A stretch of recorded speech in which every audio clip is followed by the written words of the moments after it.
Welcome to the Revive. Hi and welcome everyone. My name is Carlos Champagne. This is my new show called The Revive on Expressive TV. I'll be your host, and on this show we'll discuss a couple different topics that deal with the world, God, and basically a lot of things that a lot of young people go through nowadays in this world, and how people of this generation or youthful generation express things rather than how people of an older generation. On the couch we have with us today, Pittman. What's going on, man? What's up, man? Good to be here. It's nice to have you. Glad to be here, man. Glad to be here. I'm ready to dive into some of these topics we got. Perfect. Nice topic is understanding. And how I really want to start by getting into this is how the Bible has been represented to us as younger people. And the way I feel, like many people of the older generation, they see things in a lot more of a black and white, while people of this generation see it as more of a spectrum, and different people have different experiences that can lead to different outcomes. And with that, I feel that a lot of young people don't always like to listen just because of that fact that they can have their own experience. And I feel that a lot of young people have found themselves to become spiritual more than religious. But the problem with that is that many of them don't look to the Bible to build a relationship with God and actually use the Bible as guidance through their daily lives. And the reason that it's come to be that way is how the Bible has been presented to us. And I feel the way the Bible has been presented to us is more of a rule book. What do you feel about that? I agree. I think one of the major things I feel like religion is a tool. Right. And it's designed for you to be able to have a compass. I had this conversation with a friend of mine a couple of days ago about, if you take out the principles of religion, you take out a moral compass. Now we can get into the nitty gritty about different religions and the essence of what this and this and this, but at the end of the day, it's a moral compass to conduct yourself a certain way. Exactly. But I think when it comes to biblical perspective, for those that are consider themselves Christians, we have been taught that, listen, this is the rule book. 1, 2, 3, 4, 5, 6, 7, 8, 9, 10. Don't do this. Mm-hmm. Never being able to say, yeah, there are rules and guidelines in anything. Just like if I presented you a sport, there are going to be rules and guidelines in a sport, but they don't throw the rules and guidelines at you first. It's, look, this is fun. You can come out here and play, whatever it is. If you think about it, you present the benefit of it, not what you can't do. So if you tell an athlete, you can't do this, you can't do that, it's going to kind of change my perspective. Like, I don't want to do that. Exactly. I'm very restrictive. And I think that's most of the time how we're, it's touch not, do not. So when you come as a Christian, you can't do this, you can't do that, you can't do that, and it's like, I'm good. And even me I've been in church since I was a little kid up until I was a young teen. And it got to the point that hearing sermons and how they spoke different things, it made me want to have nothing to do with the church. And I feel like that's how it goes for a lot of young people. It gets to the point that they're just like so black and white that people I feel like it ends up in two different ways. Well, I don't know how this is, so I'm going to try it and see that it's not as bad as people make it seem to be. Or it just ends up like they do it and they don't find something wrong with it. So when they say you should feel bad and you don't feel bad, it makes you like, is this for me? Am I supposed to be like, right. Am I worthy? Right. And I think everything in life, you have to have understanding. Exactly. If you present something to someone and you only show the bad, but you don't show the overall understanding of it, it's then going to taint their image of it. I saw a post on social media, and it was talking about men being dogs and men being, men need to grow up. They're so immature, and they date these women to get what they want, and they leave them and so forth. And my main concern with that statement was, I said, in order to acknowledge the problem, you then have to acknowledge that there's something missing. Right.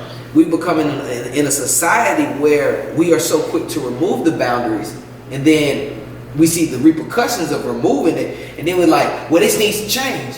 Well, okay, so in saying that it needs to change, something needs to be put back in place. Now, when you look at certain things and how we should conduct ourselves, and I'm more so moving from talking about a more Judeo-Christian view from that perspective of when we talk about relationships and how we should conduct ourselves in relationships, sex before marriage and such. And one of the things they were talking about, you get what you want from these females, they may end up pregnant by you, and then you're on to the next one, and they repeat the cycle, which then creates a culture of broken women and all these good things, bad things, I'm sorry.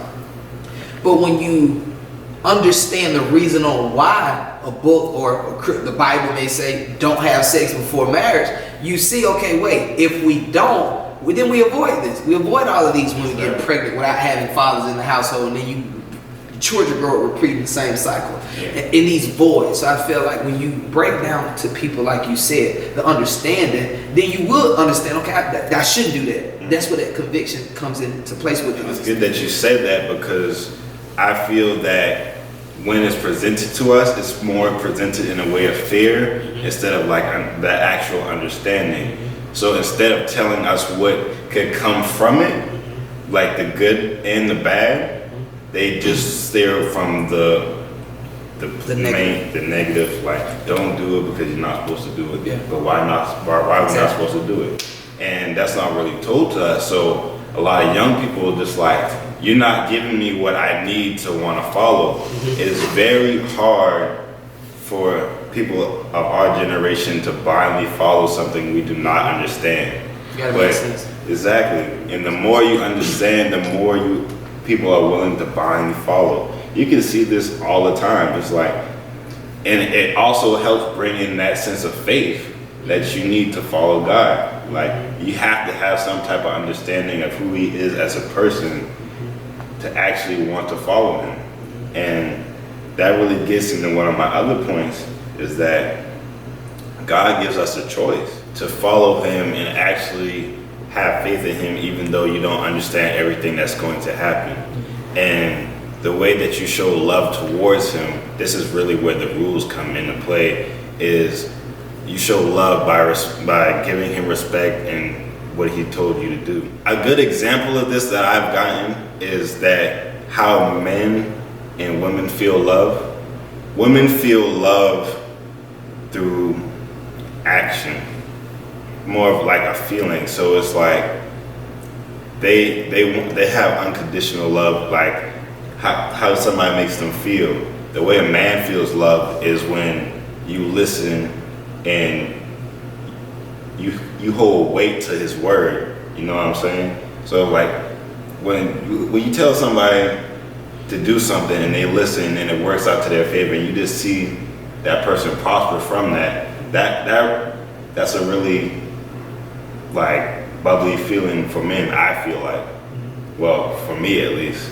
And I feel like it's the same way with God. I think one of the most important things of following God is to know that He's got a balance. And when you begin to understand it, you start to see how things happen, how things come together. I read a quote by someone, I can't remember someone, so I don't want anybody to think I'm taking this stuff. But the quote was, if you take away the pain, you take away the comfort. If you take away the rain, you take away the growth. You take away, when you begin to look at these things that we may say, if God loves us, or if these things are the way they are, why does this happen? And these things are counteractive. If you don't know, if I don't give you hate, I can't show you love. Exactly.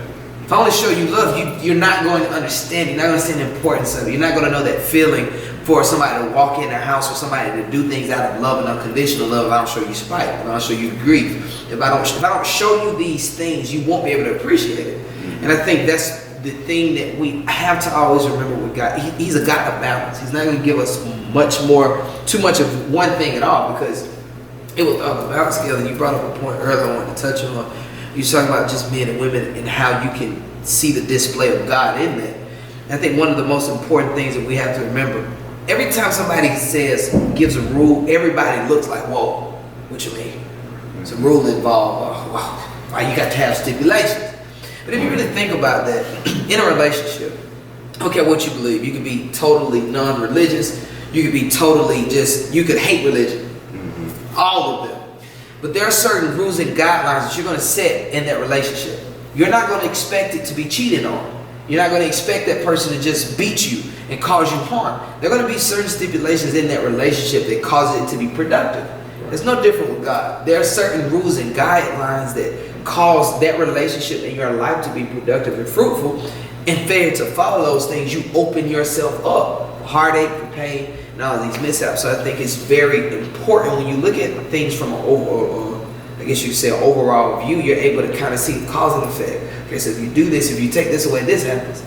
Oh wait, so the rules are not such a bad thing. Rules are a good thing. Boundaries are a good thing, because when you remove boundaries, who's to say I just can't get up and punch you and beat the brakes off of you? If you take the boundaries away, I ain't gonna get in trouble for it. People, when you begin to talk about rules and boundaries, people they have that mindset of, I do whatever I want to do. It's my body. I do whatever. Who are you to tell me what I can and can't do? Not understanding that there are consequences if you decide to do that. If I tell you I do whatever I please, not get in the car and just go run people over, I do as I please. But there are rules and guidelines and boundaries that say, okay, if you do that, you're going to get in trouble. This is what's going to happen. You're going to cause hurt. You're going to cause pain. And there has to be repercussions for it. I think it's no different with God. Exactly. And the next thing I want to say, I found very hard to grasp when I was getting back into my spirituality. And that's that you have to die to yourself. Oh, yeah. That's number one. To be of Christ. That's number one. Like, honestly, like, really just hearing that was, like, really hard for me. I was like, whoa. So, I was like, I gotta give up all the stuff that I love to be of Him. But after, like, I actually kept thinking about it, because it really was heavy on my mind, because I felt like I really wanted to go down this path, but I felt very split at that moment. And I just kept making me think about it more and more. And it got to the point that I thought about it in the way of my, like, success. So I put it in this way. Think about it. As a person, you have to get rid of certain qualities and traits to become successful. All the lazy and bad habits you have, you have to get rid of that to be successful. Dying to yourself. Dying to yourself. Yeah. And, like, when I saw it in that nature, it seems so much easier, because it's like, I know that there's things about me that I can change that fits what God wants. And, like, dying to my flesh and becoming more of a godly person. It seems so much simpler when it was put that way to me. And it's like, it's a lot of weight that you have to die to yourself. But it's also one of the best things you can do, because it overall will make you a better person. And I think one of the most important things, to me, that's number one. And then there follows faith.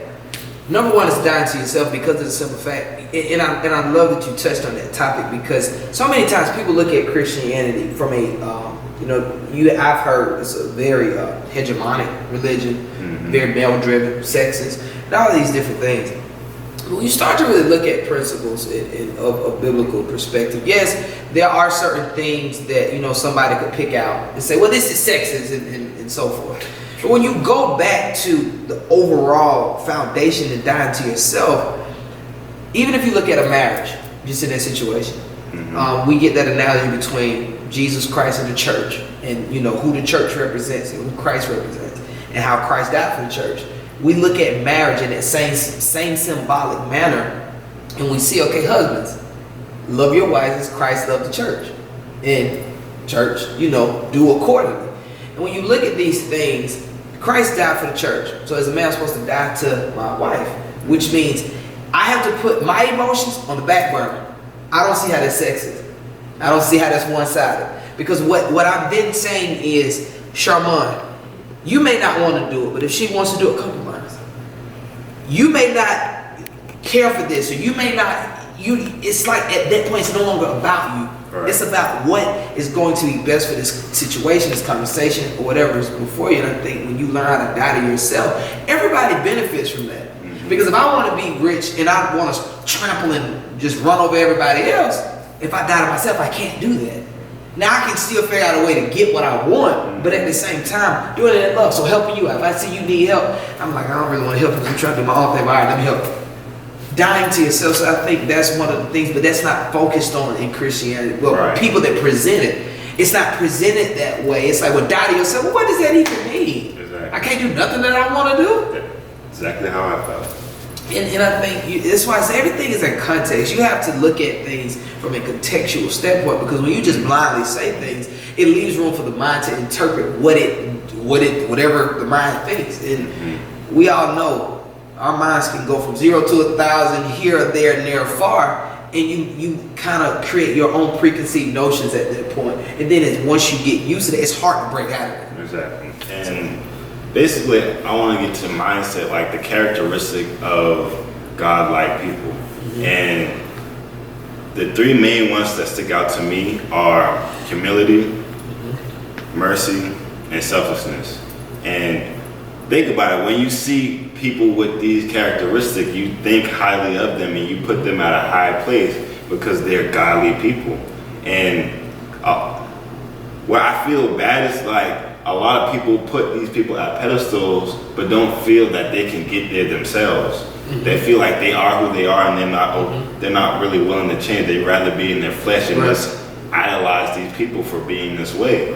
And I feel that we all can change, and then God helps us to change with the situations and experiences He puts us in. So I feel like everybody has to open their mind to who they can be and kind of leave what they are right now. I feel like a lot of people just kind of like accept me for who I am. And there's nothing wrong with that. But at a certain point, you have to kind of want to better yourself, you know? I think it's a willingness to always be better. And I think that's one thing that I try my best to pride myself in every day of my life. Every day waking up, how can I be better than the next day? And I think, like you said, we get so stuck in where we are that certain things ahead seem unattainable. Right. And just those 3 points, being merciful, being selfless, and what was the third one? Humble. Humility. That's one of the most important things, because I feel like with humility you become selfless.